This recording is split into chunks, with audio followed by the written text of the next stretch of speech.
Greetings everyone, House here. Today I've got a little bit of a different video for you. This is going to be me just talking off the cuff, off the top of my head, about an issue that I find pretty important to the Texas Chainsaw Massacre game community, and that is the issue with Leatherface. Now, if you spent any amount of time with the game, either as the family or as the victims, you'll know that TCM has an issue with family members wanting to play Leatherface. A lot of my games, if I'm playing a different character like Cook or Sissy, when other people join in the lobby, they want to be Johnny. They want to be Hitchhiker. If they see that two other family members are there and neither of them are playing Leatherface, they will just bounce on the lobby. This has led to multiple occasions where I need to swap over to Leatherface because the game can't start without Bubba. I'm sure you've seen this happen, and if you are a family main, you have had to swap over as well. Now, I said this before in a previous video, but if you would have told me a few years ago that there was going to be a Texas Chainsaw Massacre game and that no one wanted to play Leatherface, I would have thought you were insane. That said, I do think there are a couple different reasons that this is occurring, and I wanted to discuss those with you today. Before we get started though, I do want to say, if you are a family member and your team needs a Leatherface, just play Leatherface. I understand, we want to play our other characters, we want to play Cook, we want to play Hitchhiker, we want to be the buff beefcake Johnny with the shirtless mod installed. You will get your chance. If everyone in the community agrees to do their due diligence as a family member and play Leatherface when needed, this will be a lot better of an experience for everybody, and we'll all get to play the killers that we want to play eventually. There have just been too many sessions where I've sat down to play TCM and end up spending most of my time in the lobby waiting for people to get their stuff together, so hey, let's all do our part. Now, like I said, I think there's a couple of reasons that we're having this issue with Leatherface. The first issue, of course, is the start of the game itself. Each game of Texas Chainsaw Massacre can kind of be broken into two phases. The first phase is where the victims are stuck in the basement with Leatherface. Once Grandpa is awake and the victims either escape the basement or the other family members come on down, that is the second phase of the game. A lot of people who I have talked to who have played Leatherface cite this first phase as the reason they don't like playing him. In premise, the victims should feel more pressure at the very beginning of the game. They don't have bone scraps or screwdrivers. They don't have first aid. And the concept of being trapped in a small confined space with a brutal killer like Leatherface is, admittedly, terrifying. I've mentioned before that I view Texas Chainsaw Massacre as a game of resources, and maybe eventually I'll go into more detail on that. But essentially, there are objectives that the victims have to complete, and there are obstacles in the way that the family members can utilize. In an attempt to make the beginning of the game more bearable for victims, Gun Interactive has given them multiple avenues and options to alleviate the pressure that Leatherface puts on them. There are multiple crawl spaces, cracks in the wall, and bone scrap piles aplenty. This often leads to Leatherface getting outplayed or juked, and when you add the door mechanic on top of that, that's just a whole other level of pain that people who are playing Leatherface don't want to deal with.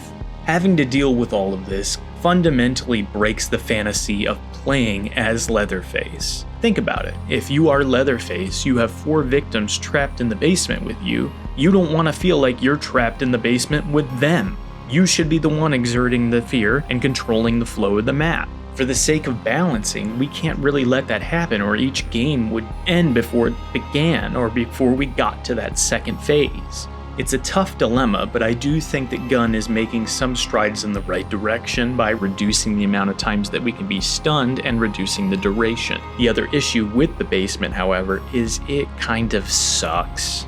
It's not fun to navigate. It's not great to look at. Oftentimes, I forget which map I'm even on when I'm playing Leatherface because even though there are 3 distinct maps, the basement area always kind of looks the same. I have missed out on my Bubba 4K because I thought I was in the basement of one map when I was really in the basement of another, and I got confused. And yes, that might be me coping, but hey, it's a valid concern. Personally, I would like to see a little more care given to how things look in the basement, switch it up a little bit, and a big issue that I have when playing Leatherface is everything feels so cluttered. I understand we need to have resources for the victims to feel like they can escape and navigate without feeling like they're just constantly running in circles away from a chainsaw, but at the same time, that's kind of part of the game. There are 4 of them, and only 1 family member to contend with at the beginning of the game. Personally, I would love to see a situation where victims have to be a little more strategic to escape the basement or initiate that second phase. And while yes, they can feel relief that they are out of the frying pan, now they are into the fire, having to contend not only with Leatherface now, but the 2 other family members and Grandpa.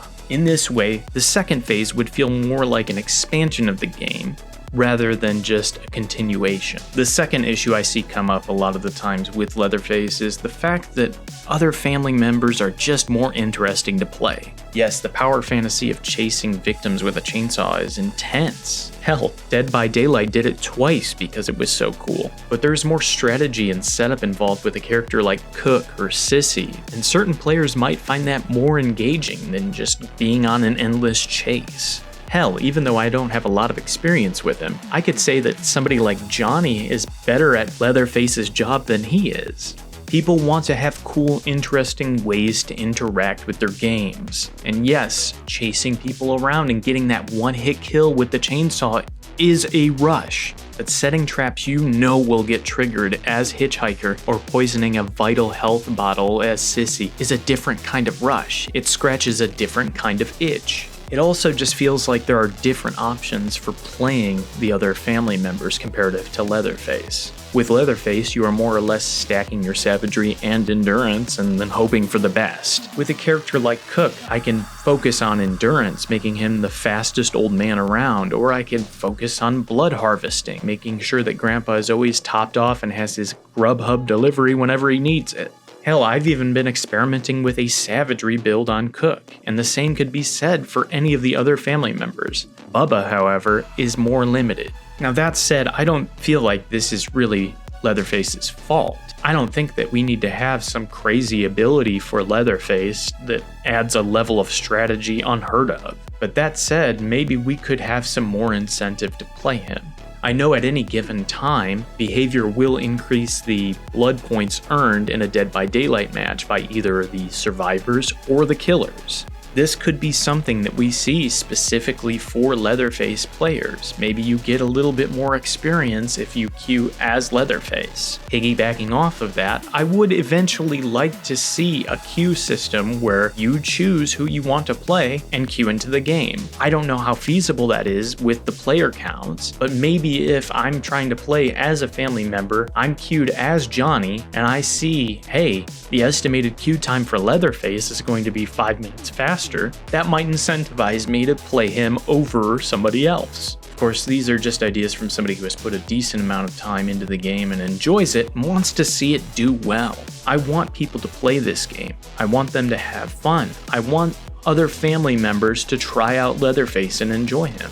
I want a good experience for both the victims and the family members.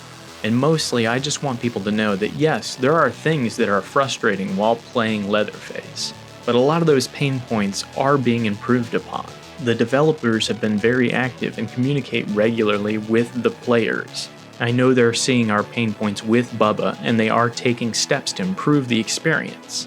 While they are doing a lot, and I have mentioned a few issues that I still have with him, I do want to round this video off by saying it's really not that bad to play Leatherface. There have been multiple times where I've had to swap to Leatherface, and the victims have harassed me about it, only for me to turn around and take 2 of them out before they even leave the basement. There are few moments in video games that can rival that in terms of satisfaction.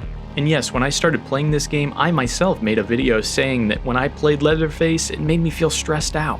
But you know what? I stuck with it, and I would honestly say he's one of my mains now. I kind of take pride in being the person that comes into the lobby and says, you know what? I'll put the mask on, guys. I got this. And you know what? I don't always take everyone out. I don't always do a great job of applying pressure early game or following up on kills for my other family members. But just that shift in my mentality has made my time playing Leatherface a lot more fun. And I feel like if some people reevaluated their stance on him, they might have some fun with him too.